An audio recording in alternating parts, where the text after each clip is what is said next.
यह घटना मेरे साथ उस रात हुई थी जब मैं अपने सौतेले पिताजी के साथ घर में बिल्कुल अकेली थी।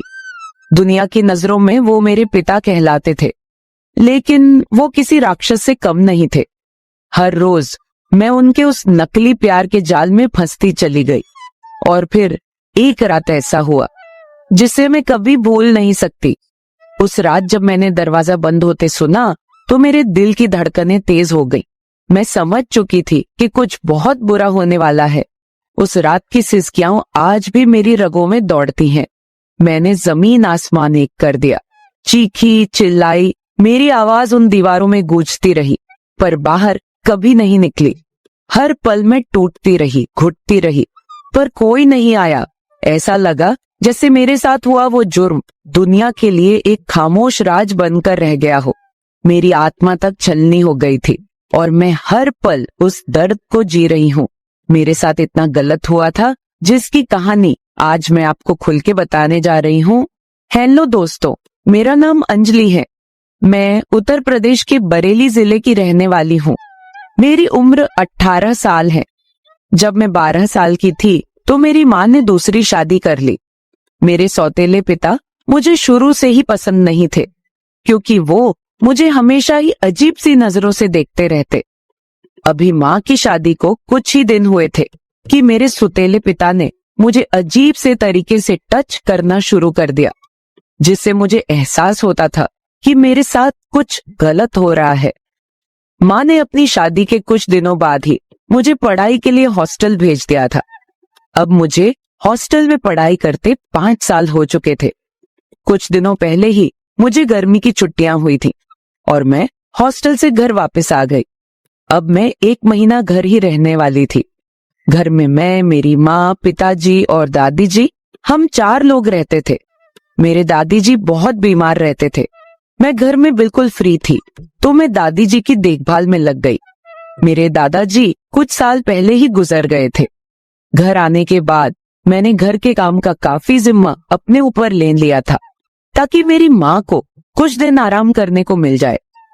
एक दिन रूम में मैं बेड पर लेटकर टीवी देख रही थी तो मेरे सौतेले पिताजी मेरे पास आकर बैठ गए। मैं बेड पर पेट के बल लेटी हुई थी कि तभी अचानक मुझे अपनी पीठ के पास किसी के छूने का एहसास हुआ। जब मैंने पलट कर देखा तो मेरे पिता ने अपना हाथ मेरी पीठ के नीचे रखा हुआ था और कुछ अजीब तरीके से लगातार मुझे टच कर रहे थे। उनकी ये हरकत मुझे बिल्कुल भी अच्छी नहीं लगी, लेकिन मैं उनकी इस हरकत को नजरअंदाज करके वहां से चली गई और उनकी इस हरकत के बारे में किसी को भी नहीं बताया। कुछ दिनों बाद अचानक एक दिन दादी की तबीयत बहुत खराब हो गई तो पिताजी ने दादी को हॉस्पिटल में एडमिट करवा दिया। उस हॉस्पिटल में दादी के पास केवल एक व्यक्ति को ही रात में रुकने की इजाजत थी। इस कारण मैं और पिताजी दोनों घर चले आए और मेरी माँ वहीं दादी के पास रुक गई। घर आकर खाना खाने के बाद मैं दादी के कमरे में अपना कुछ काम कर रही थी। तभी पिताजी ने मुझे आवाज दी, जो कि अपने रूम में थे। जब मैं उनके रूम में पहुंची तो वो बेड पर सोए हुए थे और इशारे से मुझे अपने बेड के ऊपर बैठने को बोले। मैं बिना ज्यादा सोचे उनके बेड पर बैठ गई। तभी पिताजी बोले कि जब से तुम आई हो घर के सारे काम कर रही हो और मेरा बहुत ही ध्यान रखती हो, जिसके कारण मुझे काफी आराम हो गया है। अपने पिता की इस बात पर मैं बोली, पिताजी, मैं आपकी बेटी हूँ।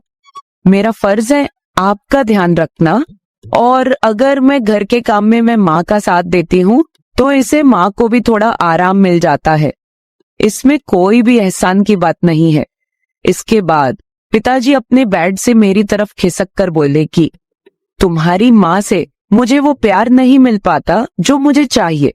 वो तो मुझसे हर वक्त झगड़ा करती रहती है। जब से तुम इस घर में आई हो तब से मेरा भी घर में दिल लगने लगा है, वरना ये घर काटने को दौड़ता था।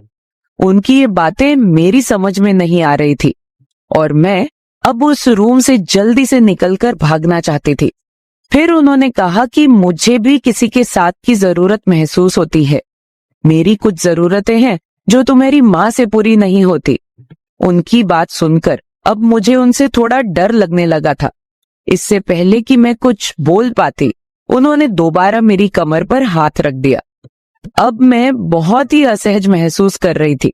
मेरे कुछ भी रिएक्शन ना करने की वजह से उनका हौसला और बढ़ गया। फिर उन्होंने कहा कि तुम्हें भी तो किसी की जरूरत